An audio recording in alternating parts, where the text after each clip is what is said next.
चिकनचा तमालपत्र, जिरं, कांदा, हळद, 1 किलो गावठी चिकन, कुकरच्या 3 शिट्ट्या करून घ्यायच्या. चिकन, कोथिंबीर. चिकनमधून आपण सूप काढून घेतलंय.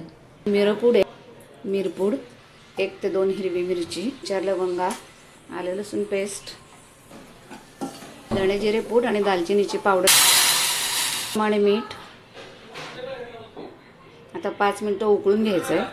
आरोग्यासाठी अगदी हेल्दी, लहान मुलांपासून अगदी वृद्धांपर्यंत, आजारपणामध्ये थकवा दूर करण्यासाठी, अशक्तपणा दूर करण्यासाठी, स्वादालाही अतिशय छान लागतं. थंडीमध्ये सर्दीसाठी उपयोगी असं हे घरचं चिकन सूप हॉटेलपेक्षा अतिशय चवदार आणि स्वादिष्ट.